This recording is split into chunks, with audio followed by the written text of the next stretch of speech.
Je ne pensais pas que tu avais survécu. La première bande-annonce de Predator Badlands révèle deux infos surprenantes impliquant le personnage d'Elle Fanning et le Yoja, reliant ainsi le film à une autre saga. Allons. C'est l'heure de l'histoire, mon poulet au miel. On ouvre les petits volets. Cœur vaillant, œil sur la balle, on ne peut pas perdre.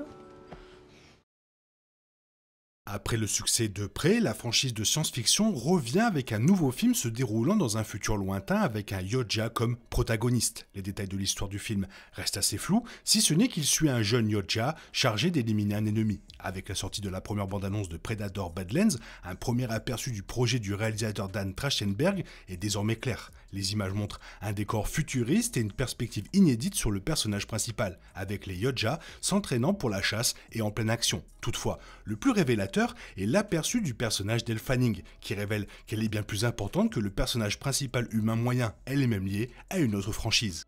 Une révélation choquante survient à la 26e seconde de la bande-annonce où le personnage d'Elle Fanning se révèle être un androïde de Weyland-Yutani, la société de la franchise Alien. Ses yeux deviennent blancs brièvement et dévoilent le logo Weyland-Yutani, caractéristique des androïdes synthétiques de l'autre franchise de science-fiction emblématique du XXe siècle. L'action se déroule alors qu'elle est ligotée dans une sorte de piège. Bien que ce soit un court instant, le logo associé à Alien est reconnaissable entre mille et ne passe pas inaperçu. Les androïdes font partie de la franchise Alien depuis que Ridley Scott l'a lancé il y a plus de 45 ans. Les films ont inclus plusieurs androïdes reconnaissables, notamment David ou Andy dans Alien Romulus. Ce dernier a donné un excellent aperçu des yeux arborant le logo Weyland-Yutani, car les yeux d'Andy deviennent blancs lorsqu'il est réinitialisé. C'est peut-être ce qui arrive au personnage d'Elle Fanning dans Predator Badlands, si l'on en croit ses yeux, qui deviennent blancs et également avec le logo. Ce qui est flou concernant le personnage Android interprété par Elle Fanning dans le film, c'est la façon dont son modèle se connecte aux autres. Il est confirmé que le film se déroule dans un futur lointain, mais sa place dans la chronologie d'Alien reste incertaine. Il est possible que le personnage de Fanning soit la version Android la plus futuriste jamais vue, si l'histoire se déroule après Alien Resurrection. Elle porte même un costume avec le logo Weyland-Yutani sur l'épaule à la 50e seconde, ce qui indique qu'elle est toujours profondément liée à l'organisation.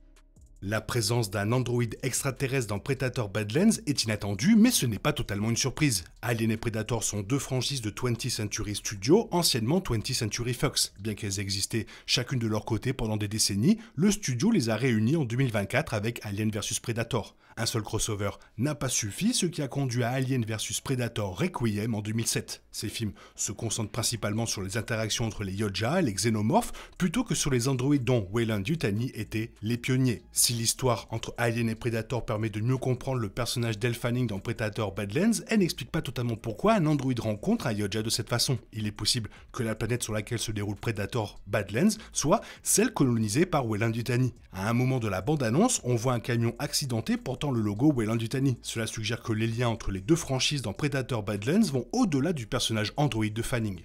La présence d'un androïde dans Predator Badlands est un atout majeur pour les franchises Predator et Alien. Ces deux franchises ont été relancées avec succès ces dernières années après le rachat de 20th Century par Disney, Prey et Alien Romulus ayant ravivé l'intérêt pour chacune d'elles. Disney et 20th Century s'efforcent d'étendre la portée de ces franchises classiques avec la sortie de Predator Badlands et Predator Killer of Killers cette année et de nouveaux films aliens étant en développement. Cela n'a fait qu'accroître les interrogations quant à la date de leur prochain crossover. Predator Badlands, qui relie ainsi les franchises, est une manière intelligente de poser les bases de cette possibilité. Ce n'est pas aussi lourd qu'un xénomorphe apparaissant dans Predator Badlands ou qu'un film complet basé sur ce crossover, comme dans les précédents films Alien vs Predator. Predator Badlands permet plutôt de réunir les deux mondes de manière originale. Le film semble être une histoire d'équipe entre un androïde et un Yoja. C'est une idée originale sur ces franchises, et si tout se passe bien avec Predator Badlands, d'autres crossovers pourraient avoir lieu.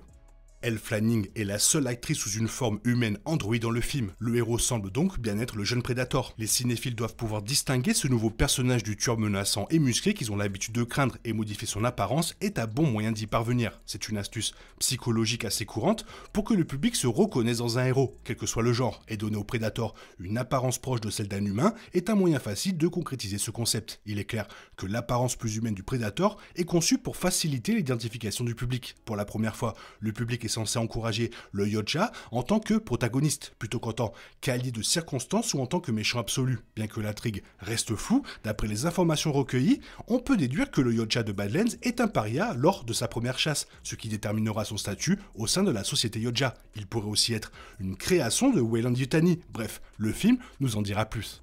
Ce Yotcha marque une nouvelle orientation audacieuse pour la franchise, car il n'est pas un chasseur expérimenté et aguerri. Contrairement aux humains, dernier d'une longue lignée de victimes, le nouveau Yotcha semble s'attaquer à une créature bien plus dangereuse pour impressionner dès sa première chasse. Le public n'aura pas le spectre de l'ennemi furtif et sûr de lui qu'il représente habituellement. Il verra un chasseur incertain et moins compétent auquel il est bien plus facile de s'identifier. Cet écart par rapport à la norme irritera sans aucun doute certains des fans les plus virulents de la franchise. Mais je suis ravi que Trachtenberg continue d'innover. La franchise Predator a produit plusieurs suites médiocres, fidèles à la formule traditionnelle, mais le premier chapitre, véritablement unique, Prey, a littéralement ravivé l'intérêt pour le personnage de Predator et pour la franchise dans son ensemble. Des changements majeurs comme le jeune chasseur peut développer au cœur du film plus un androïde Weyland-Yutani, des changements majeurs comme le jeune chasseur plus un androïde Weyland-Yutani pourrait bien être le prochain grand tournant qui propulsera la franchise vers l'avant.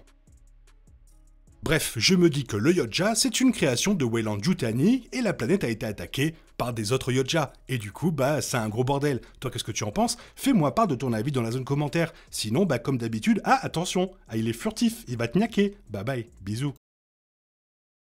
Il est impossible de compter sur les autres de nos jours. On est obligé de tout faire soi-même. Je me trompe? Rien de grave, j'avais tout prévu. Où va le monde, je vous le demande.